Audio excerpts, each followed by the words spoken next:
Gloria a Dios. Dios es bueno. No oigo bien. Dios es bueno. Qué bueno es Dios. Bien, pues bienvenidos a todos. Buenos días. Una bendición estar de nuevo en la presencia del Señor, los hermanos juntos y en armonía. Estamos en armonía, yo lo sé. Estamos en un mismo espíritu, en un mismo sentir. Y eso es lo que el Señor busca, porque Él quiere mandar bendición y vida eterna. Y Él la manda cuando estamos en esa condición, estamos en un mismo sentir, en un mismo pensar. Pero no solamente entre nosotros, sino pensar como Él piensa también y sentir lo que Él siente. Y sobre todo, amar como Él ama, ¿no? Bien, pues os mando un saludo a todos, también a aquellos que nos siguen en redes sociales, os mando un saludo. Y también quiero continuar, porque parece que esto un culebrón, pero es que es un culebrón, pero bueno. Hay culebrones por ahí que enganchan a las personas y que no traen nada bien, pero el culebrón de la palabra de Dios es un culebrón bien sano, porque nos ata a Él, ¿no? Qué bueno que estuviéramos enganchados al culebrón de la palabra de Dios, querer escuchar en cada momento y en cada circunstancia el mensaje que Dios tiene para nosotros. Bien, pues estamos tratando la iglesia que Dios quiere que seamos, y es algo importante. Yo considero un tema esencial y primordial en los tiempos que estamos viviendo. Sabéis que estamos cerca ya de la venida de nuestro Señor y Salvador Jesucristo, y que Dios demanda de su iglesia que su iglesia se vista de lino fino. Recordemos, ¿verdad? Está basado en la meditación, los estudios están basados precisamente en ese capítulo de Apocalipsis 19, el verso 8, que es que se nos ha concedido un gran privilegio, ser la esposa del Cordero. Pero para ello debemos vivir en santidad, debemos demostrar con nuestros hechos y nuestras acciones que servimos al Señor y que estamos limpios y preparados para desposarnos con nuestro novio amado, ¿no? Con Jesucristo. Él viene pronto a buscar a su iglesia, y en esa búsqueda, en esa venida, se producirán las bodas del Cordero. La iglesia está preparada para ese acontecimiento. Le hemos dicho el sí quiero a Jesús. Pues es así, debemos prepararnos como hace cualquier novia el día de su boda, blanca, guapa, hermosa, resplandeciente. Y decíamos que el lino en la Biblia representan las buenas acciones, los buenos hechos de la iglesia. Bien, estábamos estudiando algunos de esos principios. Todavía estamos en el primer principio, que es que la iglesia debe estar fundada como piedra angular fundamentada en Cristo. También nuestras raíces tienen que estar echadas, arraigadas en la palabra de Dios. Y también tiene que ser una iglesia que sea guiada por el Espíritu Santo. En ese tema estamos, en la guía del Espíritu Santo. Vimos las funciones que hace el Espíritu Santo y estábamos estudiando el fruto del Espíritu Santo que se encuentra según la Biblia, según Pablo, en Gálatas capítulo 5, los versículos del 22 al 23, vemos el fruto y las características del fruto que debe dar la iglesia en todo tiempo. Pero claro, nos ha tocado vivir este tiempo, y este tiempo es un tiempo propicio para que su iglesia ande precisamente dando el fruto que el Espíritu Santo produce en todo aquel que en él habita, porque recordemos que somos el cuerpo del Espíritu Santo, y el Espíritu Santo mora dentro de nosotros, y tenemos y debemos dejar que se manifieste ese fruto. Decíamos que el amor era la primera cualidad del fruto. Sin amor, las otras cualidades no se pueden producir. Es, digamos, la base del fruto, el fundamento. Estudiamos el gozo, la paz. Hablamos de la paciencia, que decíamos que era la capacidad de soportar sufrimiento y mal. Poníamos el caso de Job. Y también saber esperar el tiempo del Señor cuando algo se desea mucho. Decíamos también que la prueba, la tentación, los problemas que atravesamos producen paciencia. También decíamos que el Espíritu Santo hace que tengamos paciencia, no solamente con nosotros mismos, que a veces tampoco tenemos paciencia con nosotros mismos, ¿no? Vamos como agobiados, no nos esperamos a nosotros mismos. Pero también el Espíritu Santo muestra cómo debemos tener esa paciencia con los demás, con la gente que nos rodea, en los hermanos, en la congregación y nuestro prójimo en general. Y también a través de la paciencia nos hacemos acreedores, el caso de Abraham, acreedores a las promesas de Dios. Y vemos una demostración también del amor y la paciencia de Dios, porque Dios no retarda, dice, no retarda su promesa. En 2 de Pedro 3:9 leemos, según algunos la tienen por tardanza, sino que es paciente, tiene paciencia para con nosotros, no queriendo que ninguno se condene, sino que todos procedan al arrepentimiento. Este es su mayor deseo y la prueba de su paciencia y de su amor. Él incluso tiene paciencia con todos aquellos que le rechazan, que no quieren saber nada de Él, que no quieren saber nada relacionado con Dios. También tiene paciencia porque Él no solamente ama a sus hijos, sino también ama a toda la creación. De tal manera amó Dios a toda la humanidad que entregó a su Hijo, dio en sacrificio a su Hijo para que todos procediéramos al arrepentimiento y aceptarle como Señor y Salvador. La paciencia del Señor, por tanto, es para salvación. También estuvimos estudiando la benignidad. Decimos que la benignidad en la Biblia se refiere a un comportamiento ejemplar, a unos valores cristianos que todo creyente y todo hijo de Dios tiene que demostrar y hacerlo con gracia, con ternura, con buen trato, con amor, con pasión, con amabilidad, con misericordia, sin hacer diferencia de nadie. En conclusión, es demostrar un interés sincero por el bienestar de los demás, un interés no buscando ningún bien propio, porque hay muchas personas que son buenas con otras porque buscan algo, pero eso se llama hipocresía, y nuestro interés por los demás tiene que ser sin hipocresía. Bien, pues vamos a estudiar, entramos ya en nueva materia, vamos a estudiar la siguiente cualidad del fruto del Espíritu Santo, que no es otra que la bondad. La bondad es la tendencia a hacer el bien. Hay personas que tienen tendencia a hacer lo malo.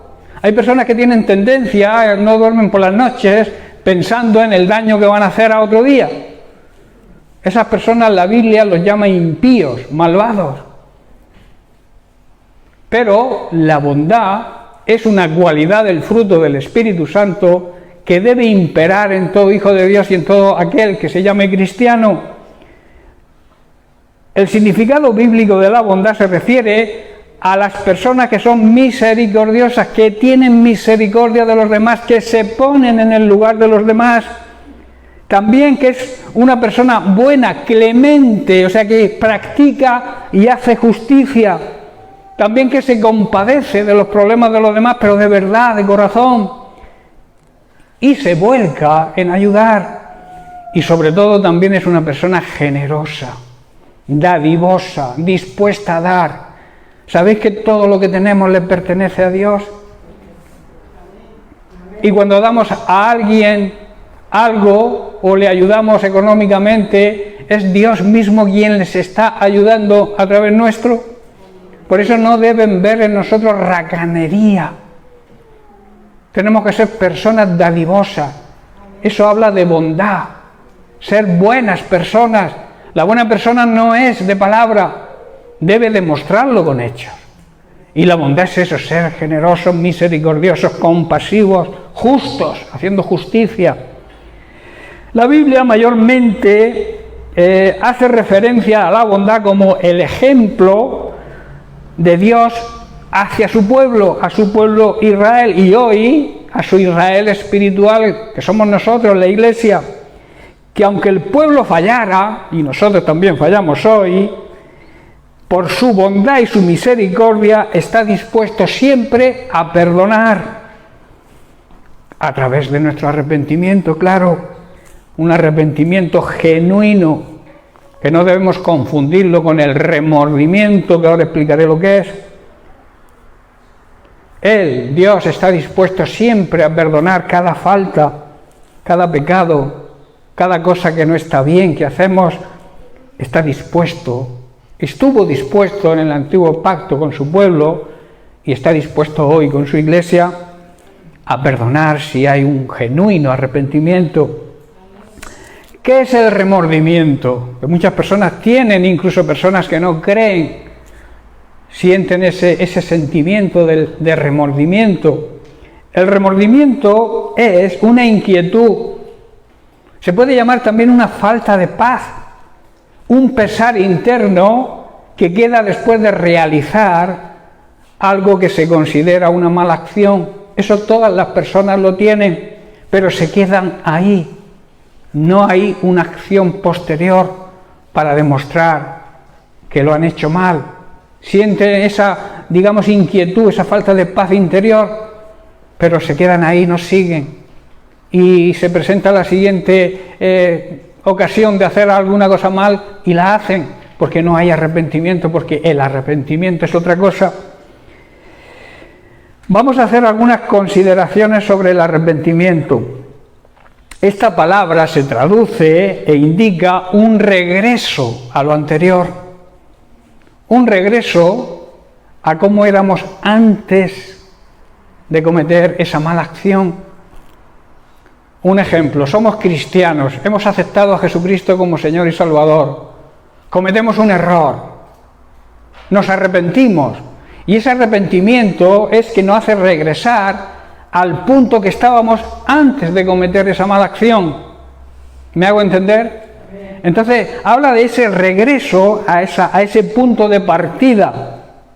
También significa un cambio de parecer, un cambio de forma de pensar y sobre todo significa un rechazo rotundo al pecado para volverse a Dios. Eso es lo que significa arrepentimiento.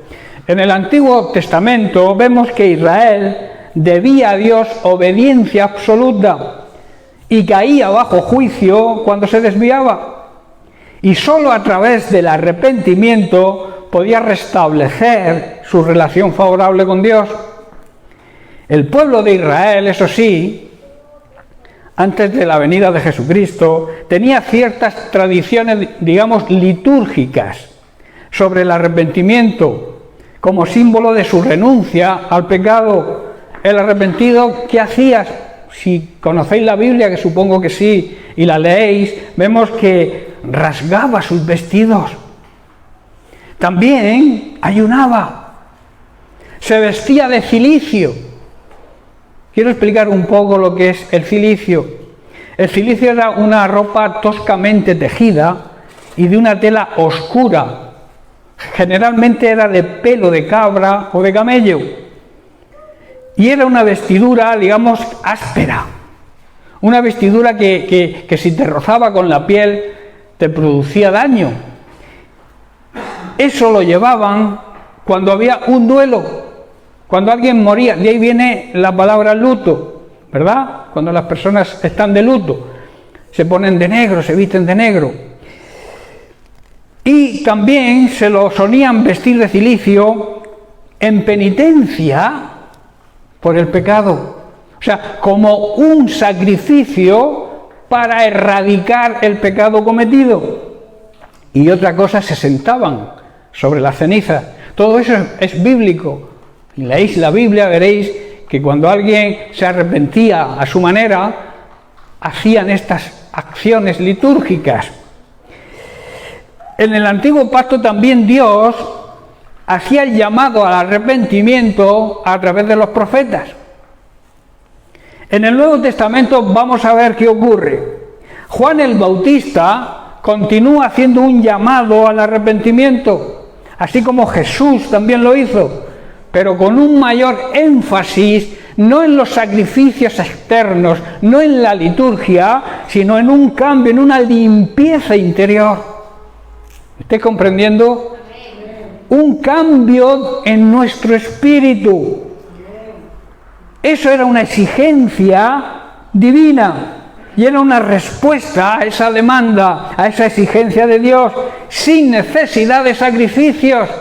Hoy no hace falta hacer sacrificios por el pecado, pero sí, eso sí, debemos dar frutos que demuestren que realmente nos hemos arrepentido.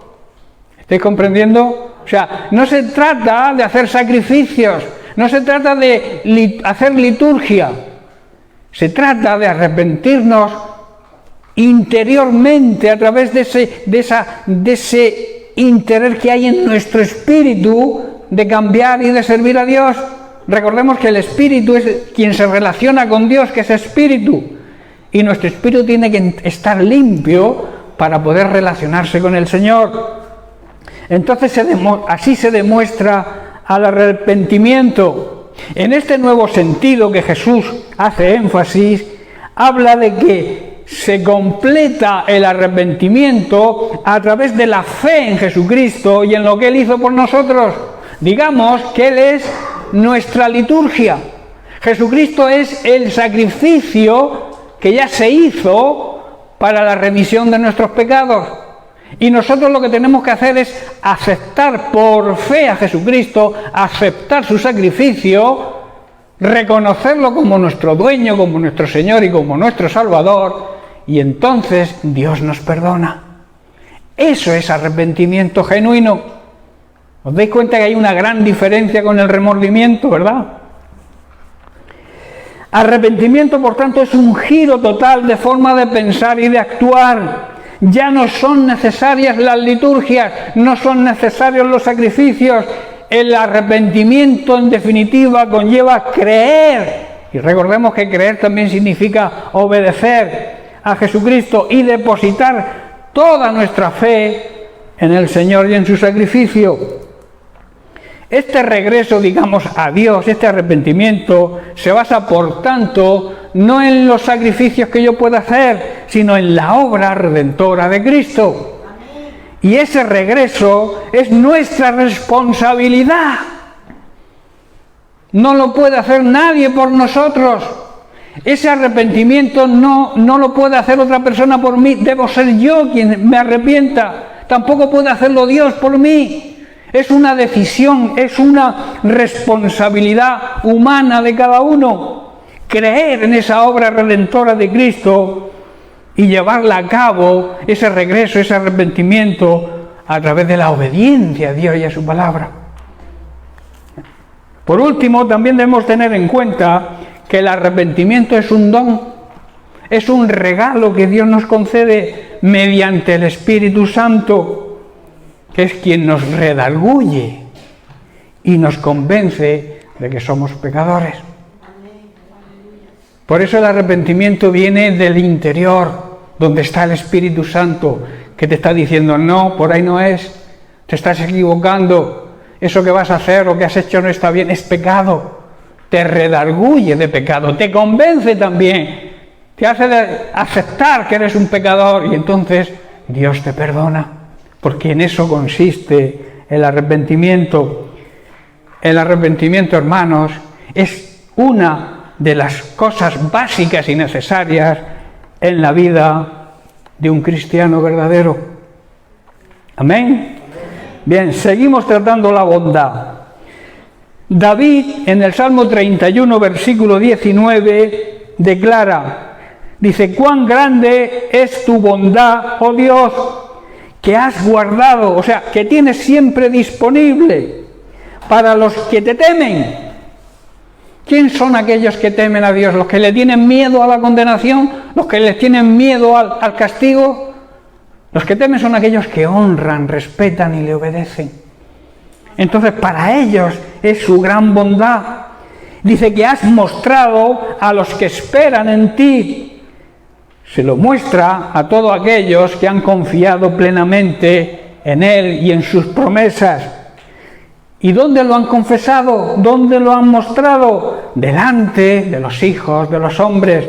Dicho de otra manera, delante de todas las personas que nos rodean y que todavía no conocen al Señor. Dios, hermanos, es bueno con aquellos que obedecen su palabra, que obedecen sus decretos y sus mandamientos. Si analizamos los salmos, que son preciosos, como decía Diego esta mañana, todos estos salmos escritos por el rey David, vemos que en una gran mayoría de ellos se hace mención a la bondad de Dios hacia su pueblo, aun cuando el pueblo siempre andaba en continua queja y desobediencia. El significado bíblico de la bondad es, por tanto, una demostración del amor de Dios, del amor verdadero, del amor ágape, que nos brinda a Dios de una manera incondicional y de una manera generosa, y que nos transmite su consuelo en tiempos de tristeza, de angustia, y que nos ayuda en cualquier necesidad que tengamos sus hijos. ¡Ay! Dios demuestra su bondad. Claro, sus hijos, que nos comportemos como tales. Porque hay personas que se llaman hijos de Dios. Hay un dicho por ahí que dice que todos somos hijos de Dios. Pero eso es una gran mentira, eso es una gran falacia. Todos somos creación de Dios. Pero hijos de Dios son aquellos que aceptan la paternidad de Dios, reconociendo a Jesucristo como Señor y Salvador. Ese es el paso que te hace pertenecer a la familia de Dios. Dios ama a su creación, pero los derechos de los hijos los tienen los hijos. No sé si entendéis. La herencia es para los hijos, no para los extraños. Y aunque tú puedas amar a personas de tu entorno, tu herencia es para tus hijos. Aparte de que es tu voluntad, también lo marca la ley así. ¿Estáis entendiendo? Por eso la necesidad de ser hijos de Dios, para que Dios pueda mostrarnos su gran bondad. En Romanos capítulo 11, verso 22, Pablo nos hace una tremenda advertencia. Dice así, mira, o sea, presta atención, fíjate bien, la bondad de Dios, fíjate en la bondad de Dios, pero también en la severidad de Dios. La severidad ciertamente para con los que cayeron, pero la bondad para contigo si permaneces, si actúas en esa bondad. ¿Qué está diciendo? Que como hijos de Dios que somos, como Dios es bueno, tiene bondad, sus hijos también deben tener bondad. Por eso es una característica del fruto del Espíritu Santo. Debemos actuar en esa bondad, pues de otra manera también seremos cortados, o sea, condenados. Esto es una aseveración bastante fuerte, pero es bíblica. Yo no añado ni quito nada de lo que la palabra de Dios dice. Pablo aquí está diciendo, fíjate en que Dios es bondadoso, pero también es severo, es riguroso, es exacto, es justo en la disciplina con aquellos que le desobedecen, pero es bondadoso con los que confían en su bondad y actúan en esa bondad, siendo bondadosos con todos los demás. En cambio, si dejamos de confiar, si no somos bondadosos, nosotros también seremos eliminados.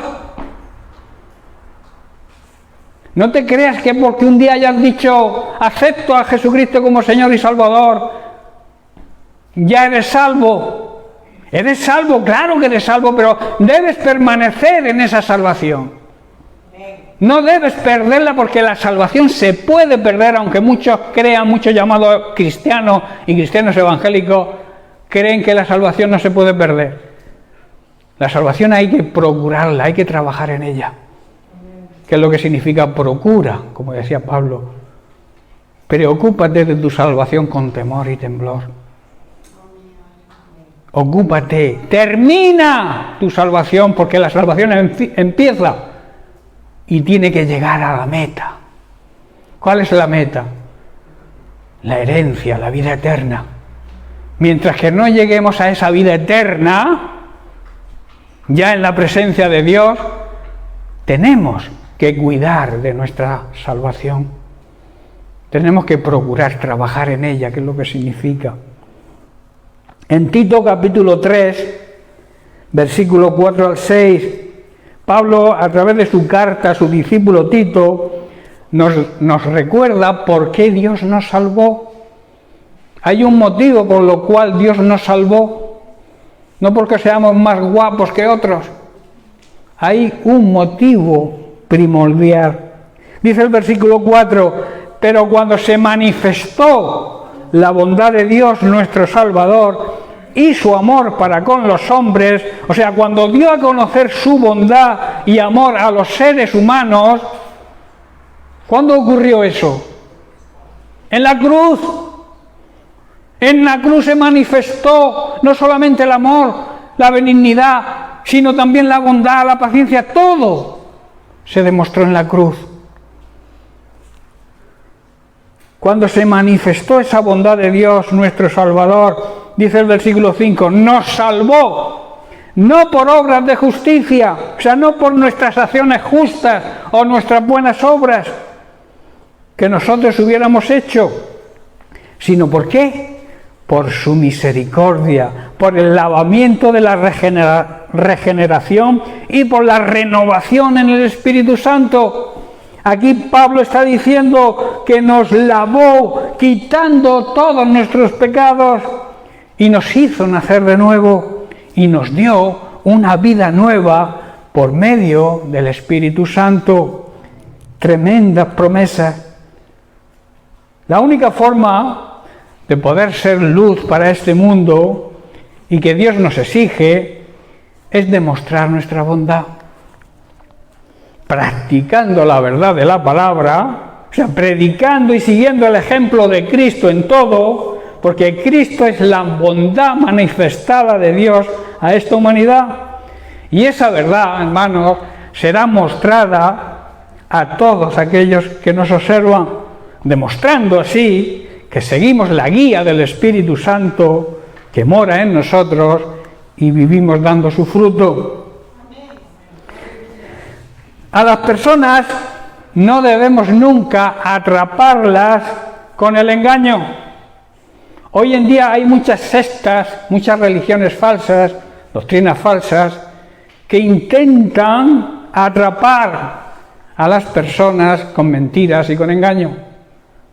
La palabra de Dios es la verdad. Cuando tú ates a alguien a través de la verdad, estás dándole vida. Pero si la atas con la mentira, estás produciéndole muerte y tu propia ruina. ¿Estáis comprendiendo? Por eso debemos transmitir, atrapar a las personas con la palabra de Dios, con la verdad, pero con una verdad sin adulterar. La palabra de Dios es lo que Dios predica, lo que predicó Jesucristo, lo que predicaron los apóstoles, la doctrina de los apóstoles que ha ido transmitiéndose a través de generaciones y ha llegado hasta nuestros días. Y no debemos tergiversarla. Algunos han intentado cambiar algunas partes de la Biblia. De ahí la cantidad de falsas religiones y la cantidad de sectas que hoy existen. Pablo dice que en 2 de Tesalonicenses capítulo 1 versículos 8 y 9 dice, como una llama de fuego se presentará Jesús. ¿El fuego qué hace? Purificar. En su segunda venida para dar retribución, para dar el pago, para hacer justicia a los que no obedecen. Yo creo que está bien claro las palabras de Pablo aquí. Jesús en su segunda venida también se presentará como fuego consumidor. Dios es amor, Dios es justicia, pero también es fuego consumador. Consumador, hermano. Dice también a los que no le obedecen, ni tienen relación cercana con nuestro Señor Jesucristo, los cuales sufrirán la pena de la perdición, de la condenación eterna, siendo excluidos de su presencia, excluidos de su poder y de su gloria. Hermanos, debemos renunciar a todo lo que no esté de acuerdo con la palabra de Dios. Así seremos ejemplo para la gente que nos sigue, que nos rodea. Y la verdad del Evangelio no les será encubierta. Les llegará la verdad. Y así salvaremos nuestra responsabilidad y no seremos también condenados. Y que podamos escuchar esas palabras tan preciosas del Señor que se encuentran en Mateo capítulo 25, verso 34. Dice, entonces el rey dirá a los de su derecha, Venid, benditos de mi Padre, heredad el reino preparado para vosotros desde la fundación del mundo. Hermanos, el Rey de Reyes, el Señor de Señores nos dirá a los que estemos a su derecha: venid, vosotros que sois los benditos de mi Padre, aquí tenéis vuestra herencia, esa herencia que yo he preparado desde la fundación del mundo para todos aquellos que me amáis de verdad y que lo demostréis, que habéis obedecido mis órdenes, habéis obedecido mis mandamientos, habéis obedecido mi palabra. Aquí tenéis vuestra herencia. Qué gran promesa.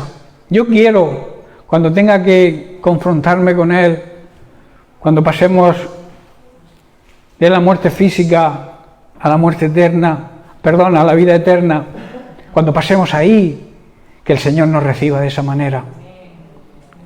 Será precioso. Esto, hermanos, nos habla del juicio final, donde habrá una separación entre los que han obedecido a Dios y los que no. Los que han obedecido estarán a la derecha y los que no estarán también, pero a la izquierda.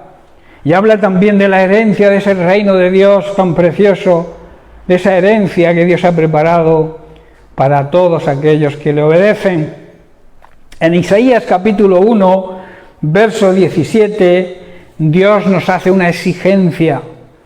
Dice: a aprender a hacer el bien, buscad el juicio, o sea, la justicia, restituid al agraviado, hacer justicia al huérfano y amparad a la viuda. Aprender, está diciendo, hacer el bien, busquen la justicia y ayuden a todos aquellos oprimidos y a los que lo necesiten. Defiendan la causa de los huérfanos y luchen por los derechos de las viudas. Dicho de otra manera, aquí Dios está diciendo algo muy importante, que tenemos que ser voz de aquellos que no tienen voz. Os pongo un ejemplo que está muy palpable hoy. Debemos ser la voz de los no natos. Ellos no pueden hablar, no pueden defenderse, están todavía en el vientre de su madre. Y los abortan, los asesinan, los matan. Nosotros aquí Dios nos está haciendo un llamado.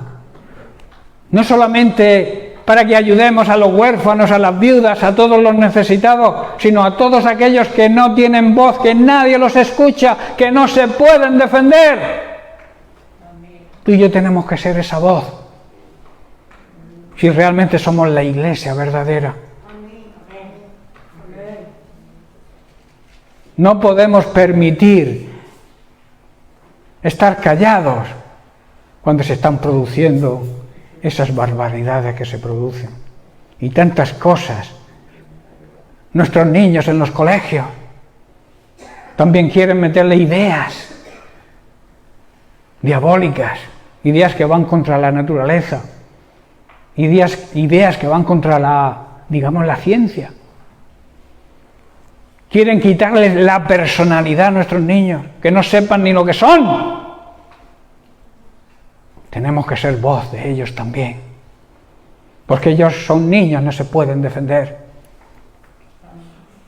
Debemos luchar como iglesia, siendo ejemplo, no permitiendo que a nuestros hijos les den esa clase, les metan esas ideologías diabólicas. No sé si estoy entendiendo. Dios, eso está escrito hace 800 años antes de la venida de Cristo aproximadamente. Pero es vigente hoy en día, porque hay personas, hay seres humanos, seres vivos que no tienen voz. Y nosotros tenemos que ser esa voz. Amén. En Hebreos capítulo 13, verso 16, el escritor aquí nos recuerda las palabras de Dios en boca del profeta Isaías. Y no se olviden de hacer el bien, ni de compartir lo que tienen con quienes pasan necesidad. No se olviden, está diciendo, de ser bondadosos, de tener misericordia, de ser compasivos y de ser generosos, porque estos son los sacrificios que le agradan a Dios. ser compasivo, hacer el bien a los demás.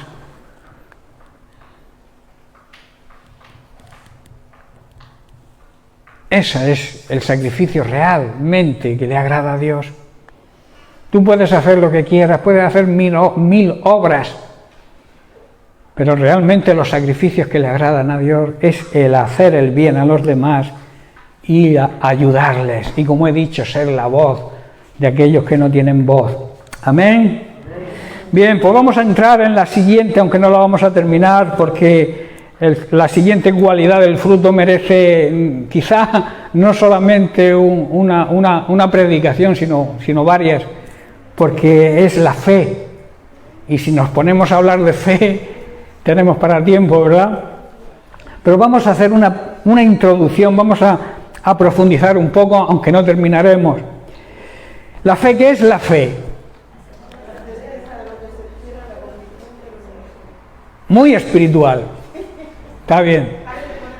Vamos a ver qué es para las personas que nos rodean, para el mundo, qué es fe. ¿Qué es dar fe? Dar fe es aprobar una verdad.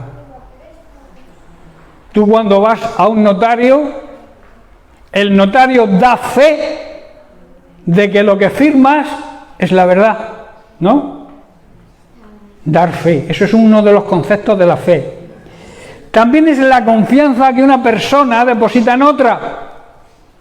Yo tengo fe en Denis, pero no sé si él la tiene de mí. ¿Estáis comprendiendo? La fe también es creer en las personas. Doy fe de que Denis se fía de mí. No lo sé si será verdad, yo creo que sí, ¿no? Entonces, es la confianza que una persona tiene o deposita en otra. Y ya nos vamos al tema espiritual. La fe es la confianza plena y total del ser humano, del hombre, la mujer, a Dios y a sus promesas. No es un asentimiento mental, no es, digamos, reconocerlo en nuestra mente o tener un conocimiento mental de lo que es la fe y de yo creo en Dios, pero con la mente. No se trata de creerlo con la mente. La fe es creerlo en espíritu, creerlo en lo más profundo de nuestro ser. Fe en Dios significa confianza total y plena en Dios y en lo que Él dice. Si lo que Él dice no me lo creo, no tengo fe. Y hay muchos que tienen mucha fe y no se creen las promesas de Dios. No creen que las promesas de Dios están en la Biblia para aplicárnoslas a nosotros cuando nosotros hacemos nuestra parte. Muchas personas tienen fe en recibir, pero sin dar nada a cambio. Tampoco funciona. Fe también significa actuar. La fe significa, como yo suelo poner el ejemplo, yo doy el paso y el Señor pone el piso. Primero doy el paso y luego el Señor te pone el piso para que no te caigas. ¿Estáis entendiendo? Por eso es la confianza del hombre plena y total en Dios. En la teología bíblica y en la vida cristiana no hay palabra más importante. No hay palabra más importante para un cristiano que la fe. Porque un cristiano tiene que tener fe. A un cristiano se le llama creyente. Y si es creyente es porque cree. Si no, no te llames creyente. Es como un médico que no ha terminado la carrera y dice que es médico. Lo que se es, hay que demostrarlo. Si tú dices que crees, tus acciones van a demostrar que realmente crees. ¿Estáis entendiendo? Entonces, las tres palabras más importantes que se usan en lo relacionado a la fe es fe, fiel, fidelidad y creer. En el Antiguo Testamento aparecen unas 75 veces más o menos estas palabras. Pero en el Nuevo Testamento aparecen más de 600 veces. O sea que si tú lees la Biblia, la palabra fe, creer y fidelidad van a aparecer cada 2 versículos prácticamente. Por eso es la importancia que tiene la fe. Hay 2 sentidos de la fe. El primer sentido, la palabra fe suele usarse con referencia a Dios, su fidelidad hacia nosotros. Dios es un Dios fiel, todos lo confesamos y lo decimos. O sea, Él demuestra su fe siendo fiel a nosotros, guardando su parte del pacto. Dios siempre va a guardar su parte del pacto. Dios es fiel con las promesas que hace. Y también, como nuestra fidelidad también en la otra, digamos, vertiente, es nuestra fidelidad hacia Él. ¿Cómo? Guardando nuestra parte del pacto. ¿Estáis entendiendo, no? Cuando Dios hace su parte y tú haces la tuya, las cosas funcionan. No le podemos exigir a Dios que haga su parte si tú no haces la tuya. ¿Estáis entendiendo? Y nuestra parte de fe en este sentido, con respecto a la fe, es creer en Él, pero a ciegas, como se suele decir, rotundamente. Esto nos enseña a creer siempre que las personas también pueden cambiar. Decíamos al principio, cuando se mencionaba de pasada lo que era la fe en otras personas. Dios tiene fe en nosotros. Dios tiene fe en que nosotros podemos cambiar a través de la palabra de Dios, a través de la regeneración del Espíritu Santo, a través de nuestro nuevo nacimiento. Las personas pueden cambiar. Dios por eso envió a Jesucristo. Si Dios no hubiera tenido fe en la humanidad, en que no toda, porque no todos tienen fe, no todos aceptan a Dios, si Dios no hubiera tenido fe en la humanidad, no hubiera enviado a su Hijo. Sino Él dice, yo voy a enviar a mi Hijo porque tengo la fe, yo voy a ser fiel con la humanidad, pero ellos se van a convertir. Y la prueba está en la Iglesia. Nosotros somos la prueba de la fidelidad de Dios hacia la humanidad. ¿Estáis entendiendo, no? Entonces, debemos creer en las personas, aunque a simple vista parezca que es imposible que cambien.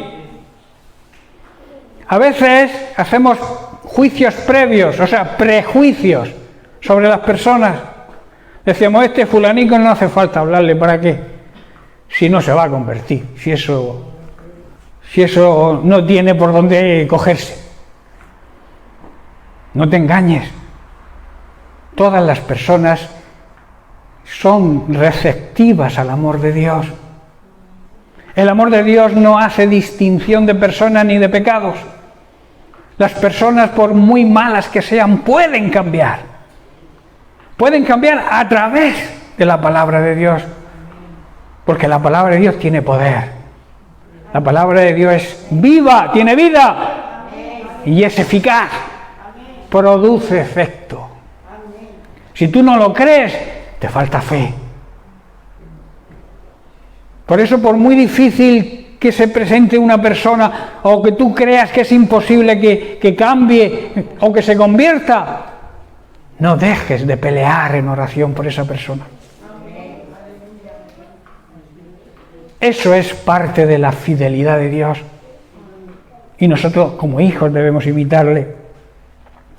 En Hebreos 11:1 vemos la definición de la fe. Alguien lo ha dicho antes por ahí, porque sé que es un versículo que se conoce toda la iglesia de memoria, ¿verdad? Hebreos 11:1, todo el mundo lo conoce. Pero igual tienen, como he dicho, un asentimiento mental y no llegan a entender la profundidad que hay en ese versículo, que digamos que es la base de la reacción nuestra a lo que Cristo hizo, que es creer en lo que hizo. Por tanto dice, la fe es la confianza de que en verdad va a suceder lo que esperamos. Si lo que esperamos está de acuerdo a la voluntad de Dios, añado yo, porque tú no puedes esperar algo que no esté en la voluntad de Dios, en el plan y en su propósito. Pero si está dentro de la voluntad de Dios, si está dentro del plan de Dios, la fe es saber y tener la confianza de que va a suceder. Amén. También es que nos da la certeza, nos da la garantía. ¿Qué es una garantía? Un aval. Ahora para pedir un préstamo te exigen un aval. ¿Qué es un aval? Un aval es una garantía de que si tú no pagas, el banco tiene donde cobrar. ¿Comprendéis?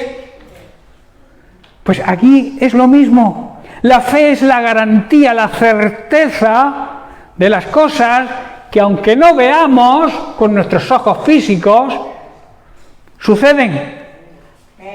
Podemos verlas con nuestros ojos espirituales. Eso es la fe. Convicción, estar convencidos de las promesas de Dios y de la verdad de Dios y esperar recibir lo que Él promete. El ejemplo, digamos, predilecto de la fe es Abraham. Se le llama el padre de la fe. En Génesis 15:6 podemos verlo. Dice que salió de Ur de los Caldeos sin saber a dónde Dios lo llevaba. Dios no le dijo, mira, aquí tienes el plan de ruta. Abraham, cógete y sigue las instrucciones que están aquí. Vas a ir a tal sitio. Dios no le dijo eso a Abraham, ¿verdad? Le dijo, sal de tu pueblo. Sal de tu parentela y yo te diré dónde tienes que ir, pero primero sal. Señor, ¿dónde voy? Que salgas. Salir sin saber a dónde se va es fe, ¿verdad? Luego, creyó que iba a tener un hijo pese a su avanzada edad y que su mujer Sara era estéril. Eso también es fe, ¿no? Ya mayorcico, ya metido, muy viejecito era Abraham, cuando Dios le hizo la promesa de que concebiría Sara, su esposa estéril, el hijo de la promesa. Dios le había prometido que sería padre de multitudes. Y claro, para ser padre hace falta un hijo. Y Dios le promete ese hijo, pero siendo ya muy viejo. Y vuelvo a repetir, su esposa Sara estéril. Él podría haber dicho, pero Señor, ¿cómo lo vas a hacer si yo ya no? Y mi esposa es estéril desde hace mucho tiempo. No le planteó ninguna cuestión, no cuestionó las promesas de Dios, sino que las aceptó y con fe y paciencia también esperó la promesa. ¿Y qué pasó? Que la recibió. Pero luego vimos que cuando recibió la promesa, cuando nació Isaac, Dios le pidió sacrificarlo. Eso es otra prueba de fe. Ya había sido probado, ¿verdad? El Señor no prueba una sola vez nuestra fe. La prueba varias veces y quizá cada vez más difícil. A ese hijo de la promesa le pide que lo sacrifique. Pero Señor, ¿cómo me pides que sacrifique al hijo por el cual se van a multiplicar mi descendencia? ¿Cómo? Andó en fe. No discutió con Dios, ni se lo contó a su mujer tan siquiera. Porque si se lo cuenta a Sara, ¿qué te va a llevar a mi hijo para matarlo? No. Ni contó con la mujer. Se fiaba plenamente de Dios. Tenía plena fe y plena confianza en Dios, en que a través incluso de su hijo muerto la promesa de Dios iba a cumplir. Eso es fe. Por eso se le llama el padre de la fe. Eso lo vemos en la Biblia. Si quieres os recuerdo los versículos, está en Romanos capítulo 4 y en Hebreos capítulo 11, en los héroes de la fe aparece en cabeza Abraham como el padre de la fe. ¿Tú y yo podemos creer de esa forma?